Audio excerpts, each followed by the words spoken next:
lahan yang akan dijadikan masjid itu bisa sifatnya dibeli. Jadi misalnya panitia atau takmir kemudian membeli lahan tertentu untuk dibangun masjid. Ada kalanya patungan beli lahan tadi ya, tabaruan, donasi. Ada kalanya juga dari sumber wakaf.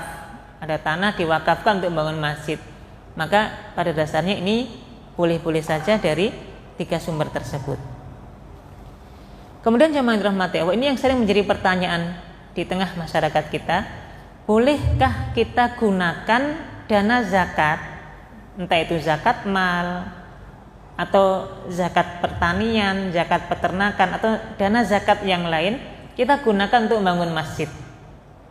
Saking kurang dananya misalnya, sudahlah nggak apa-apa, ini ada zakat mal sekian-sekian juta, ada zakat malnya para pegawai misalnya, kita gunakan untuk membangun masjid. Kira-kira boleh atau tidak jamaah yang dirahmati Allah? Membangun masjid tapi sumber dananya dari zakat, boleh atau tidak?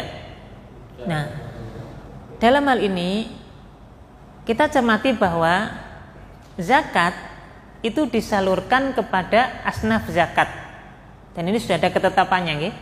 Monggo kita ulangi, ada 8 asnaf zakat, 8 golongan yang berhak menerima zakat. Yang pertama adalah fakir, yang kedua miskin, yang ketiga amil ya, amil yang mengurusi, yang mengelola zakat. Kemudian yang keempat mu'alaf ya, mu'alaf. Kemudian yang kelima budak atau hamba sahaya. Kemudian yang keenam adalah fisabilillah, orang yang berjihad fisabilillah. Kemudian yang ketujuh ibnu sabil, orang yang berjalan untuk menempuh satu perjalanan ilmu, menuntut ilmu. Kemudian yang kedelapan adalah ghorim, orang yang banyak utangnya. Kira-kira jamaah yang dirahmati Allah, dari 8 asnaf zakat tadi masuk enggak kira-kira pembangunan masjid? Nah, ada yang kemudian berpendapat bahwa ini termasuk fisabilillah gitu ya, karena fisabilillah ini ada yang memaknai secara umum. Tapi ternyata nanti kalau kita cermati jamaah yang dirahmati Allah, misalnya apa yang disampaikan oleh Dr. Khalid Al-Musyaikih, beliau menyampaikan bahwa makna fisabilillah itu sendiri ternyata nanti ada khilaf di kalangan para ahli ilmu. Misalnya apa yang disampaikan oleh Imam Malik rahimahullah, beliau berpendapat bahwasannya annal muradu bihi atau annal murada bihi ma yata'allaqu bil jihad ala wajhil umum. Yang dimaksud dengan sabilillah, jalan Allah itu adalah semua yang terkait dengan jihad secara umum. Jadi untuk membiayai pasukan kaum muslimin dalam jihad, untuk membeli kendaraan-kendaraan dalam berjihad, menyiapkan logistik yang semua digunakan untuk berjihad fisabilillah, maka ini termasuk kategori sabilillah yang berhak menerima zakat gitu ya. Kemudian pendapat yang kedua misalnya yang disampaikan oleh Imam Ahmad, Imam Asy-Syafi'i misalnya, mengatakan makna fisabilillah itu adalah al-mujahidun alladzina laisa lahum diwan, para mujahid. Jadi siapa yang berhak menerima zakat kategori fisabilillah pada dasarnya adalah para mujahid yang berjuang berperang fisabilillah, yang mereka tidak punya tempat tinggal, tidak punya tempat untuk menetap, tidak punya kantor. Maka hakikatnya fisabilillah adalah para mujahid. Orang yang berjihad fisabilillah itu yang dinamakan fisabilillah dan berhak menerima zakat.